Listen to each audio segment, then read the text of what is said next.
Hey there, welcome to LSAT Demon Daily. I'm Nathan Fox, that's Ben Olson. Together we're the founders of LSATdemon.com and our weekly podcast, Thinking LSAT. Ben, I wanted to know if you wanted to do an experiment here with me. This is a long email. It starts by saying, I'll preface this by saying this email might be a little bit long, but I think it's necessary. And when you say that to a couple of LSAT teachers, we use the English language literally. And I don't know. I thought that maybe we would see if we could help you find ways to cut your email. Well, it's going to be easy because, already we can cut the first paragraph. You want to keep reading? Well, I'm going to share my screen. Okay, cool. I don't know if that's going to make it into the recording or not, but if it is, then maybe people can just watch us live edit this. Okay, sure. All right, I'll start from the top and Ben will edit. Hi, Ben and Nathan. I'll preface this by saying this email might be a bit long, but I think it's necessary. Okay. My situation in LSAT prep isn't typical, and I want to know if you guys think I'm on the right track for my unique goals. I would cut both of those sentences. One, you should make your email shorter, period. It's more likely to be read. This is just a life suggestion, right? And the second thing I would say is that if your situation actually, I don't believe that your situation isn't typical and that you're on the, going on some track for your unique goals. Most people think that, and it turns out that they're not as atypical as they think. But it doesn't matter. Like, let's just jump into it. Let's jump into your atypical situation and we will judge for ourselves. This is the typical show, not tell, right? You're telling right now. Let's just show me why it's atypical and we don't need this introduction. Yeah, I'll be the judge of whether you have unique goals. I mean, of course you do in a totally trivial sense that everyone has unique goals because we are all individuals. But when you tell me that you have unique goals, I'm just rolling my eyes like, well, okay, let's see what you have to say. Because I have a feeling you're going to say the same shit that lots of other people say. Anyway, Yep. Are you cutting both those first two sentences? These are gone. Yep. Do it. Done. All right. My name's Anthony, and Cut. I just started my junior year of college. Cut. My name is Anthony. I saw that from who the email was from. I saw it from your closing. We're good. Yeah. Yep. Okay. So far, there's been nothing in here that can't be cut. Yeah. I just started my junior year of college. I'm pursuing a double major in political science and history, and I'm also doing an accelerated master's program. So when I graduate in 2024, I will also have a master's degree in history. Okay. I don't know why you're giving me that background information. Wait a second. Go change it to suggesting mode. There we go. That's what I just okay, there we go. All right. Yeah. This is an experiment in podcasting. Okay. My undergrad GPA is currently a 3.95 and my graduate GPA, parentheses, which I don't think counts, end parentheses, is a 4.0. I have extremely ambitious legal career goals and hope one day to be a federal appellate judge. And this has been my goal ever since I started reading opinions and listening to oral arguments back in high school. I don't care about any of this. Maybe I want to know that you want to be a federal judge, but that is not a unique goal. Well, I would keep the GPA. I don't care about the master's in history. You understand it doesn't count. So I don't think that there's any reason to mention that even. Yeah.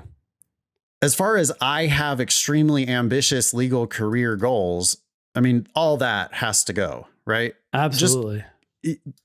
Being a federal appellate judge, that is an extremely ambitious legal goal. Yes. So just say that. That's the fact. That's showing. The first part was telling. That's showing. Yeah. Showing always beats telling. I don't care about the majors. I care about the fact that he's a junior in college because timeline is helpful sometimes, but I doubt it may not end up being important. So right now I'm cutting all this stuff except for GPA. Okay. Yeah. My undergrad GPA is currently 3.95 and my graduate, which I don't think counts, is gone. Doesn't matter. Yeah. And all this is gone. This has been my goal ever since I started reading opinions and listening to oral arguments back in high school. Come on. So what? Okay. All right. My target law schools are Harvard and Chicago. I think we can leave that. That's relevant. Yeah. Although, also, okay, that's fine. Yeah, go ahead. I know I'm that pretty assuming much that he's going to go to all the top schools, right? Sorry. That's well, if you're going to be a federal appellate judge, but I guess specifically mentioning Harvard and Chicago, those are two of the top 3 schools, or wait, one of the top 3. Harvard's not in the top 3 anymore. yeah, number 4.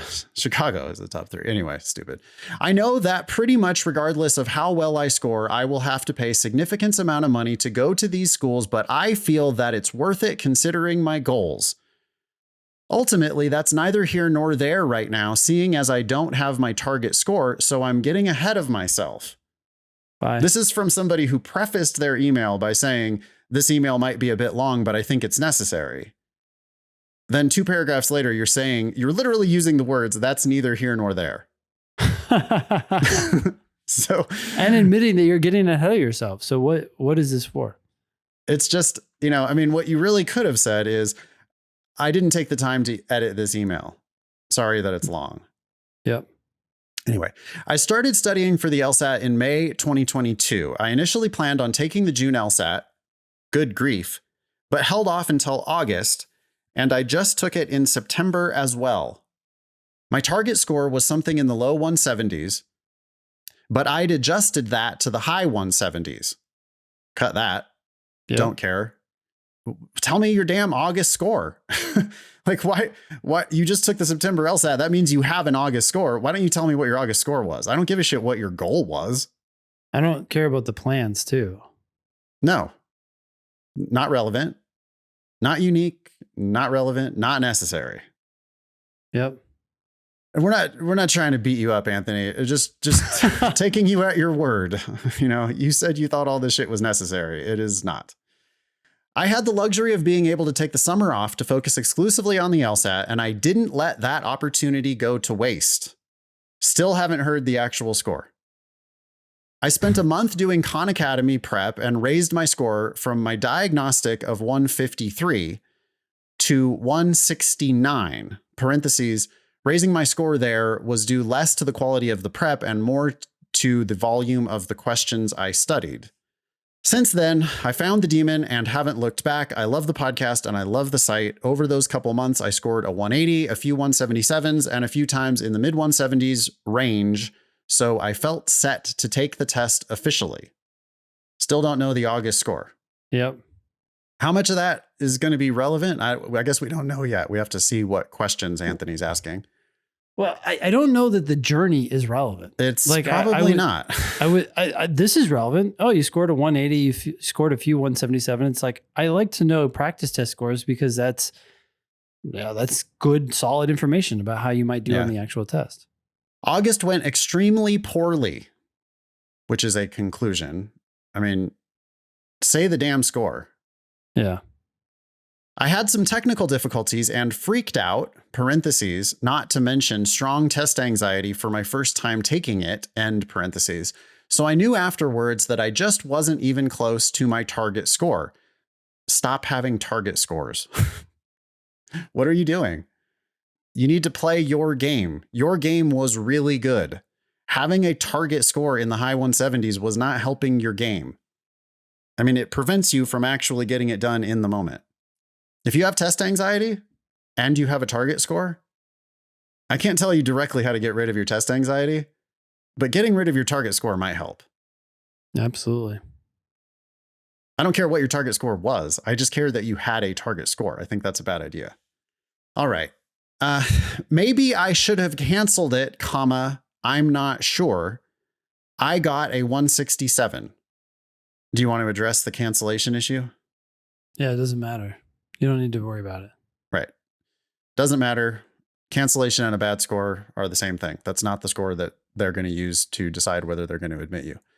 Luckily, I had signed up for the September test because I felt it would be wise to take them back to back before my classes really picked up. Took that one, felt okay, but not great. Got the 171 back a few days ago. I started this process early, parentheses, earlier than most, because applying next fall is important to me. The school is most important. Sorry, the school is more important, most important, and I'm prepared to take a gap year if necessary, but next fall is a target for me, and the way I've staggered my studying should make that possible. Targets, all these targets. Yeah, what? I know. I mean, maybe it's actually necessary that Anthony put all this into the email, but what we're going to tell you, Anthony, is get rid of all this shit. Your LSAT game is strong. You've been scoring in the high 170s like all the time. Yeah, I'm going to get rid of the Khan Academy stuff. It's nice to know that Anthony's using the demon. I'm glad he likes the podcast and the site, but we don't need to know that. Not if you're worried about the length, if you're apologizing about the length of your email, some stuff has to go. What we're going to see at the end with these kept sentences is an email that actually conveys your question faster and more effectively than more words. Yeah. Okay. I got a one. Yeah. You're going to delete that. Yeah. Delete that. I got a 167. I don't care about your luckiness. Yeah. I don't really care how you felt. I mean, I care about the score. Yep. Got 177. Okay. In September. Yep. I don't care when you started this process. I don't feel like the timeline here is important. I guess. Well, it shouldn't be important, but now Anthony's asking the questions about the timelines, right? Okay. So we'll leave that. Yeah, maybe we have to leave it because here. So Anthony says, so here's my plan. This is the 5th paragraph. Anthony says, so here's my plan. I want to take it again in January. It'll be my last attempt for this cycle, but the timing would be better than September, and I shouldn't have tech difficulties or anxiety that I had before August. Also, I would be able to spend winter break really studying, which I haven't been able to do while being on campus because right now keeping my grades up is the main focus. So with some time to decompress and some time to focus on full-time studying, January could be a great target. There's that word again. Target, yeah. If I fail to achieve my goal score there, I could buckle down next summer and focus on maybe the June and or August administrations. Then I would have had 5 chances and still applied on time, parentheses, consistent with my secondary goal of applying in the fall of 2023, which really should be your primary goal at this point in the cycle, Anthony. I mean, if you're going to follow our advice, the Thinking LSAT advice, the LSAT Demon advice, you need to be applying at the beginning of the cycle. So are you really thinking you're going to take the January LSAT and then apply this cycle? That's a terrible plan. If you want to give yourself your best chance of admissions and your best chance of scholarships, by all means, take it in January if that's a good time for you, but don't apply until the fall of 2023. I do want to talk about January. I mean, Anthony admits that he's in school. He said at the beginning, right? He's a junior. Yep. He's got so much time. Like, if any of this is stressful, and it does sound like there might be some of that going on here, because he says, so with some time to decompress, right? Just follow our order of operations. Glad. Work on your grades first, then work on your LSAT, then apply, then decide whether you're going to go to law school. It's enjoy your life. Go live your life, and do that by doing really well on grades. Then go do really well on the LSAT. Then apply, and then decide whether you still want to pursue this path. This all just sounds like stressful and anxiety inducing. Yeah, you're having a hard time on your official tests because you're doing it in the most stressful possible way. Like, I guarantee that when you took it for the first, you started your studying in May of 2022, and then you already took it in August. Maybe you weren't quite ready for that attempt. Maybe that's why you had some issues. I understand you also had some technical difficulties and whatever. But the point, you're underperforming your practice tests. So that's the thing that you really have to solve. Why am I underperforming my practice tests?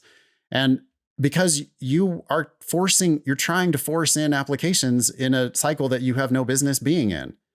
Mm-hmm. I mean, if you would have killed it in August, then fine. Or if you would have killed it in September, then fine. But you didn't. You're capable of way better. You got to just decide that the ship has sailed on this cycle, and you should be looking at taking it 3 more times before fall of 2023 and applying in fall of 2023. Take a gap year. You're stressing yourself out. You're wasting attempts because you're underperforming on those attempts because you're so stressed out about this process. And you're a junior in college, but you're already working on an accelerated master's program so that you'll have a master's degree in 2024. Why? Do you need that master's degree in history to become a federal judge? You're just adding more stuff to your plate. You're like, hey, I'm going to go run in this race. Can you guys give me that backpack? I'm going to put that on and I'm going to run. Why? I don't understand. If you're super interested in it, that's great. I hope you're excelling. I mean, you better be getting straight A's in that program. He does have a 4.0 in his master's program. What's the point of it? I don't know. If you're going to law school? I mean, he's still in college. That's why it's like you're just adding to your plate of stuff. Potentially hurting your undergraduate grades. Oh, you have a 3.95. That's great. But that's what matters, that master's. So, all right. Anthony continues, I mean, naturally, that depends on how far off I am. If I take the June test and still fall well short of my goals, then a gap year would likely be in order. Oh, because he's only a junior. Yeah. So so fall of 2023, maybe I was totally wrong about all that stuff earlier. He was not trying to apply this cycle at all. Yeah. Okay, I was wrong. My bad. I apologize. Fall of 2023 then is not your secondary goal. That's your, oh, okay. I see what you're saying. Secondary to his first goal of getting into these schools. Great. Okay. So then he is thinking about it totally right, where he's like, I would love to apply in fall of 2023, but I know that I might not be ready. So I'm happy to take a gap year. Yep. Which he totally should be. But he also doesn't have to. He's already been prepping for the LSAT. 3 more attempts between now and fall of 2023. It does seem like he could do it on that timeline if he wanted to. Yes. Although I don't love this idea of like, I'm going to study during my winter break. No, I don't love that either. Why? That's a 2-week, 3-week, 4-week break at most, right? People make progress on the test when they do it consistently, civilly over time. Yep. I'd rather, like, if I could just, swing a magic wand, Anthony, in your direction. I don't know why you're doing the master's degree. If you love it, then that's good. That's a reason to do it. But I'd rather replace your master's degree with time to focus on your current GPA, which is going to matter for your grades, for your law school applications, and your LSAT score.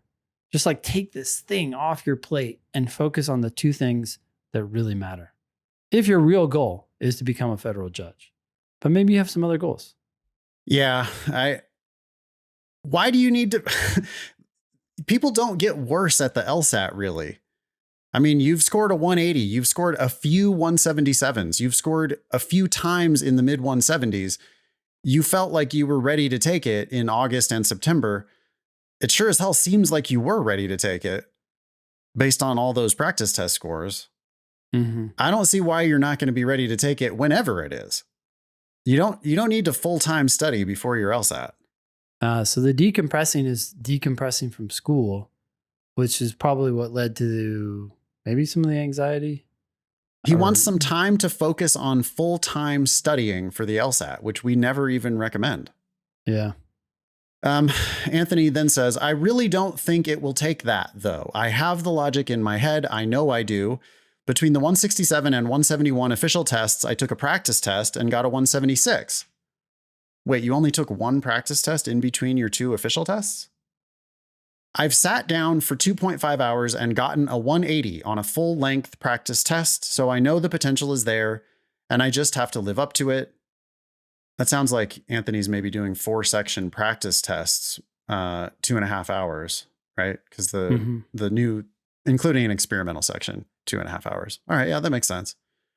Anyway, how does my plan sound? I'm trying to use the advice I've gotten listening to your podcast and apply it to my situation, but after another disappointing score, I wanted to reach out and see if I'm still on the right track. All that can be deleted.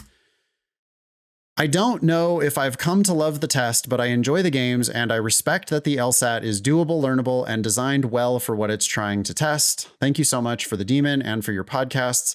I don't know how I would have gotten even this far, despite how short of my goals I currently am. That's someone who's gotten a 180 on a practice test, telling us how short they are of their goals. Yeah. I think there's a lot more of this stuff that we could probably cut. Point, I guess, that I was trying to make with this experiment is that like more than half of this email doesn't need to be here. Yeah. It's not necessary. Anyway, Anthony, thank you for writing in. I hope that we answered your questions. Ben, any final advice for Anthony? Yeah. Anthony has the ability to do very well on this test. Some of this is just going to be variance, taking the test multiple times, but I want this process for you, Anthony, to be something in which you're working on the test over time, right? You're studying for the test and you go take it. Maybe you go take it in November. Maybe you go take it in December. I don't want this whole ramp up over your winter break and then you take it. Don't change what you're doing. You're doing well on the practice test. You need to mitigate the stress that's coming from the rest of your life. And I don't know the best way for you to do that, but it seems like you have a lot on your plate. It seems like you're taking, I'm going to stop my share there. I think that's enough editing, live editing. I don't know if that even worked for the listeners. Point. Yeah, I think you're treating the official tests differently from how you're treating your practice tests. You're killing all your practice tests, but then you're giving the official test way too much respect. And I think that's the thing that you should really be focusing on instead of focusing all this energy on what happens if I don't reach my goal by this particular date. It's like, stop being so focused. You're like attached to those official test administrations when you need to be really just kind of treating them a little more casually, like your practice tests. Yeah. If you just strolled in and took November, how would that go? Oh, it seems like this guy would kill it. He says he knows he has the logic in his brain. I totally believe you 1,000%. Yeah. Like I would bet money on you if you don't do a lot of this stuff. Yeah. And this idea that you're going to focus on full-time studying in January, I would rather bet on you for November. Yeah.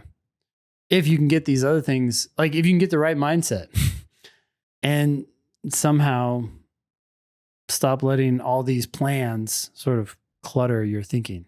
If you can't get it done, then you just shouldn't be doing LSAT while you're also doing not only undergrad, but also a master's program. Yeah. I mean, maybe it's just not the right time for you. If you're having that much, you're having these performance problems, maybe you're just doing too much. Anthony is someone who has really high goals, right? Because anyone else accomplishing these two things at the same time with a 3.95 and a 4.0 would be considered killing it. Yet Anthony is telling us again how short of his goals he currently is. Yeah. He's having self-induced performance anxiety on the exams. That's something that I have never been subject to. I've never experienced that at all because I've never given a shit. You need a little bit of that. Fuck it, Anthony. You need to be like, no, I know how to do this test. I'm going to kill it. I don't care when you want to test me. I'm ready. Bring it. Yep. A little bit of that kind of swagger instead of like, can you imagine, Ben, having 180s on your practice record, but then still thinking that you need to study full time before you take the official test? Yeah. That's your problem, Anthony. Thanks for writing in.